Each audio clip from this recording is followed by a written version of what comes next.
నువ్వు మా regular ప్రొసీజర్ని, regular యాక్టివిటీని, ఈ సంఘం తాలూకు యాక్టివిటీని నువ్వు దానిని రిస్ట్రిక్ట్ చేస్తావు?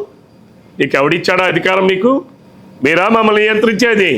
నేను ఏసీఏ సెక్రటరీ గారికి చెప్తున్నా, ఏసీఏలో ఉన్న సభ్యులందరూ చెప్తున్నా, ఏసీఏ ప్రెసిడెంట్ గారికి చెప్తున్నా, మీరు ఏదైనా చట్ట విరుద్ధంగా ఉంటే తప్పనిసరిగా చట్టం ముందు నిలబెడతా మిమ్మల్ని అందరినీ కూడా. మీ ఏసీఏ మీద కూడా నిలబెడతా. I have many of complaints. Me ACA మీద చాలా కంప్లైంట్స్ వచ్చాయి. నేను చాలామంది ఫిర్యాదులు చేశారు, మీ మీద ఫిర్యాదులు చేశారు.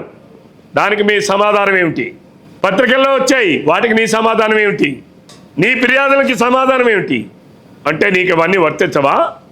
ప్రొసీజర్స్ నీకు వర్తించదా? జిల్లా సంఘాలకు వర్తిస్తాయా? నేను చాలా స్పష్టంగా ఏసీఏ వారికి తెలియపరుస్తున్నా, తప్పులు చేస్తే సరిదిద్దుకోండి. మీరు తప్పు చేస్తున్నారు, మీ తప్పును సరిదిద్దుకోండి. ఎవరి ప్రయోజనాల కోసమో మీరు పనిచేయాలని ప్రయత్నం చేస్తున్నారు, దానిని సరిదిద్దుకోండి. ఎవరి కోసమో మీరు ఏసీఏని తాకట్టు పెట్టాలని చూస్తున్నారు, దానిని సరిదిద్దుకోండి. మీరు ఇంకా దానిని కొనసాగిస్తే తప్పనిసరిగా జిల్లా క్రికెట్ సంఘం శ్రీకాకుళం జిల్లా ఎలా స్పందించాలో, ఎలా ముందుకెళ్లాలో మాకు కూడా తెలుసు. ఆ ప్రకారం ముందుకెళ్తామని చెప్పి మీ ద్వారా ఏసీఏకి తెలియపరుస్తూ ఉన్నా. ఇంకా అంతేకాదు, దీంట్లో కూడా మాయలు మోసాలు. ఏసీఏలో మేము అపెక్స్ కౌన్సిల్ పెట్టుకున్నాం, మేము తీర్మానం చేసుకున్నాం, మీకు పంపించామని చెప్పి లెటర్లో రాస్తాడు. They never send any resolution to us. Even మీ ఈమెయిల్ ద్వారా పంపలా, లెటర్ ద్వారా పంపలా, లేకపోతే ఏదో ఇన్స్టాగ్రామ్ ఫేస్బుక్లో వాటిలో పంపలా. ఇన్స్టాగ్రామ్ ఫేస్బుక్ అంటే ఎవడెవడో ఏది పెడతాడు, అది ఫేకో నిజమో ఎవడో తెలుస్తుంది. ప్రతిదానికి ఒక ప్రొసీజర్ ఉంటుంది. ఈరోజు నువ్వు చేసేదానికి ఇంకోటి కూడా ఇందులో పెట్టాడు, మాకు కొన్ని కంప్లైంట్స్ వచ్చాయి వాటిపైన అని. ఏం కంప్లైంట్స్ వచ్చాయో ముందు నువ్వు మమ్మల్ని అడగాలి కదా, మాకు పంపించాలి కదా.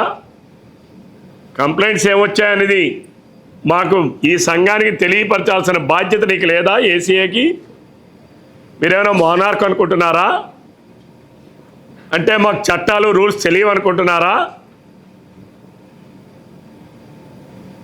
నేను చాలా స్పష్టంగా చెప్తున్నా ఏసీఏకి, మీరు ట్రిక్స్ ప్లే చేయాలనుకుంటే మేము సూపర్ ట్రిక్స్ ప్లే చేస్తాం. Very clear. నేను అసలు నిన్ను కన్సిడరేషనే చెయ్యను. Very clear. I'm giving all ACA members అందరికీ కూడా ఐఎమ్ గివింగ్ స్ట్రైట్ అవే. నేను క్వశ్చన్ చేస్తున్నాను మీ అందరికీ. లేని అధికారాలను ఎక్సర్సైజ్ చేస్తా ఉంటే తప్పనిసరిగా ఏసీఏ కూడా రోడ్డు మీదకి రావాల్సి ఉంటుంది. ఈ హెచ్చరిక నేను చేస్తూ ఉన్నా. ఈరోజు అంతేకాదు, మేము అడిగాం, నువ్వు ఎప్పుడు రెజల్యూషన్ పంపించావు? ఇంతవరకు పంపలా. నువ్వు రెజల్యూషన్ పంపిస్తా అంటే మెయిల్ చేస్తే ఎంతవరకు దీనికి రిప్లై లేదు. ఇంకో మెయిల్ చేశాం, నువ్వు ఏదైతే ఫిర్యాదులు వచ్చాయని చెప్పావు, ఎవరో కొన్ని గ్రూప్స్ పంపించారని చెప్పావు, ఆ వివరాలు, ఆ ఫిర్యాదుల వివరాలు మాకు ఇవ్వనంటే ఈరోజు వరకు మాకు పంపించలా. దానికి కూడా మెయిల్ చేశాం. ఈరోజు ఆయన ఎవరో రిటైర్డ్ జస్టిస్ గారు వారు పంపించారు, కమిటీ మమ్మల్ని వేశారు, నువ్వు డాక్యుమెంట్స్ అన్నీ రెడీ చేయని. ఏం డాక్యుమెంట్స్ రెడీ చేయాలి? I'm questioning that chairman of that committee. ఏం డాక్యుమెంట్స్ రెడీ చేయాలి? మీకు ఏం డాక్యుమెంట్స్ రెడీ చేయాలి? We are not illiterates, we are the elected body. చట్టాన్ని, రాజ్యాంగాన్ని గౌరవించాల్సినటువంటి ఒక బాధ్యత కలిగినటువంటి వ్యక్తులు బాధ్యత లేకుండా ప్రవర్తిస్తే తప్పనిసరిగా న్యాయస్థానాల్లో మీరు ఎదుర్కోక తప్పదు. నేను చాలా స్పష్టంగా చెప్తున్నా. ఏ రికార్డ్స్ ఇవ్వాలి మీకు? మీకు దమ్ముంటే మీరు ప్రెస్ ముందుకు రండి. నేను ఇవన్నీ కూడా డెనై చేస్తున్నా. నేను ఏసీఏ ఏర్పాటు చేయని కమిటీ కూడా తెలియజేస్తున్నా, మీరు రిటైర్డ్ జస్టిస్, నాకు ఎంతో గౌరవం ఉంది, న్యాయ వ్యవస్థ మీద నమ్మకం ఉంది. కానీ దానిని దుర్వినియోగపరిస్తే అదే న్యాయ వ్యవస్థకి నేను కూడా వెళ్ళాల్సి ఉంటుంది. It is very clear. I'm giving to నేను అన్నీ క్లియర్గానే మీడియా ద్వారానే మీకు తెలియపరుస్తున్నా. ఎందుకంటే యు ఆర్ ప్లేయింగ్ ట్రిక్స్. ఎవరో ఆడమంటే ఆడుతూ ఉన్నారు మీరు. ఎవరో ఆడమంటే ఆడుతూ ఉంటే ఈ ఆటలు నా దగ్గర సాగనివ్వను. Very clear I'm giving. అలానే నేను అడుగుతా ఉన్నాను మీ ఏసీఏకి, నువ్వు చెప్పింది ఏంటి? సర్టైన్ ఆయన రాస్తున్నాడు, వాళ్ళు ఏసీఏ వాళ్ళు, it has come to the notice of ACA that certain individuals and groups are making claims of conducting selections in Srikakulam district. ఎవరు కండక్ట్ చేయాలి? ఎవరు కండక్ట్ చేయాలి? మేము కండక్ట్ చేయాలి, నువ్వు కాదు. నువ్వు ఇచ్చినటువంటిది ఏంటి? It's an over seen. But what extent ఉంది? ACA is answerable to the BCCI for some extent. What is that extent? ఎంతవరకు అంటే ఏదైతే బీసీసీఐ నుంచి నిధులు ఏసీఏకి వస్తాయో ఆ నిధులకి మాత్రమే ఆన్సరబుల్.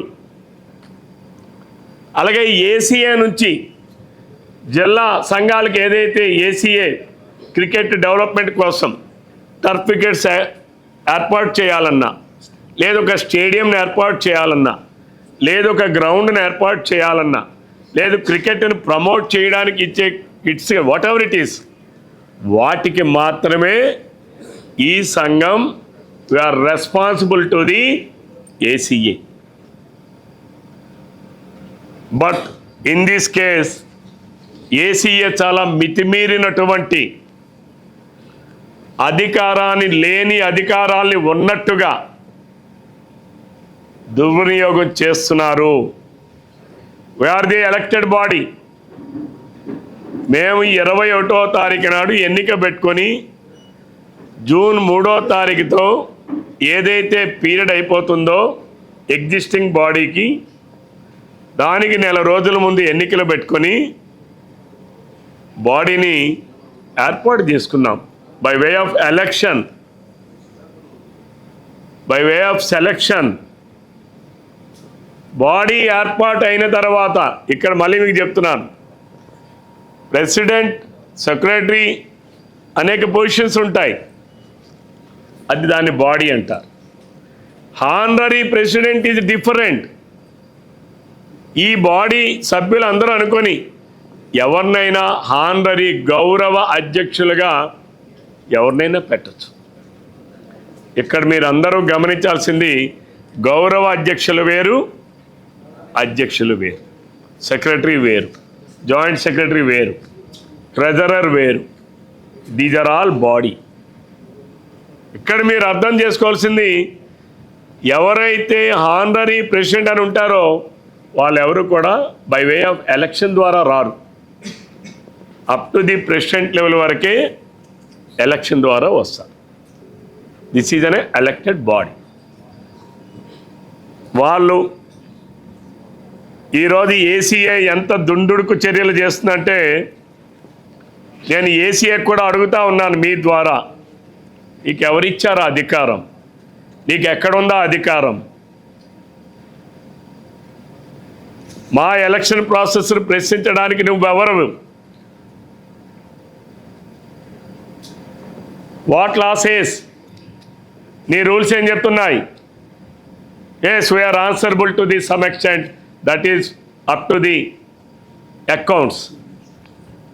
ఏసీఎం ఈ ఆర్గనైజేషన్కి డబ్బులు ఇచ్చారు, 23, 24 ఇచ్చారు, 24, 25లో ఇచ్చారు. వాళ్ళు ఇచ్చినటువంటి ప్రతి పైసాకి అకౌంట్స్కి సమాధానం చెప్పాల్సినటువంటి బాధ్యత ఈ సంఘం పైన ఉంది. ఎవ్రీ ఇయర్ 23, 24 ఈ సంఘం ప్రతి జమా ఖర్చుల్ని ఆడిట్ రిపోర్ట్ చేయించి ఏసీఏకి పంపించడం జరిగింది. 24, 25 ప్రతి జమా ఖర్చులను కూడా ఆడిట్ చేయించి ఆంధ్ర క్రికెట్ అసోసియేషన్కి పంపించడం జరిగింది. ఆంధ్ర క్రికెట్ అసోసియేషన్ 23, 24 24, 25 ఆమోదించి పంపించారు. ఈరోజు మీరు మా ఎలక్షన్ ప్రాసెస్ మీద కమిటీ అన్నారు. నేను I'm straight away I'm objecting this. నేను ఏసీఏకి నేను ఒకటే చెప్తా ఉన్నా, మీకు లేని అధికారాన్ని మీరు ఎక్సర్సైజ్ చేయాలనుకుంటే నేను కూడా ఏసీఏకున్న పరిమితులేంటో హద్దులేమిటో నేను చెప్పాల్సిన పరిస్థితి వస్తుంది. నీ హద్దులేంటో నీకు గుర్తు చేయాల్సినటువంటి అవసరం వస్తుంది. ఏసీఏ పరిధి ఏంటో చెప్పాల్సిన పరిస్థితులు వస్తాయి. దయచేసి మీరు అంతవరకు రాకుండా ఉంటే మంచిది అని చెప్పి నేను ఏసీఏకి చాలా స్పష్టంగా తెలియపరచాలనే ఈరోజు ఈ సమావేశాన్ని ఏర్పాటు చేశాను. వాళ్ళు దే ఆర్ ప్లేయింగ్ ట్రిక్స్. వాళ్ళు మాకు 25/5 పంపించారు. మేము ఒక కమిటీని వేసాం. ఇట్ విల్ బే మీది మీ బాడీ ఉంది, బట్ ఫోర్త్ సీన్ మేమేదో అబ్జర్వ్ చేస్తాం. నువ్వేంది అబ్జర్వ్ చేసేది? నువ్వెవడు మా ఎలక్షన్ ప్రాసెస్ మీద అబ్జర్వ్ చేయడానికి? ఆన్ విచ్ కెపాసిటీ నువ్వు అబ్జర్వ్ చేస్తావు? నువ్వెవడు మమ్మల్ని క్వశ్చన్ చేయడానికి? నేను ఏసీఏలో ఉన్న ప్రతి ఒక్కరికి కూడా స్ట్రైట్గా క్వశ్చన్ చేస్తున్నా. Who are you? నీకున్న కాంపిటెన్సీ ఏమిటి?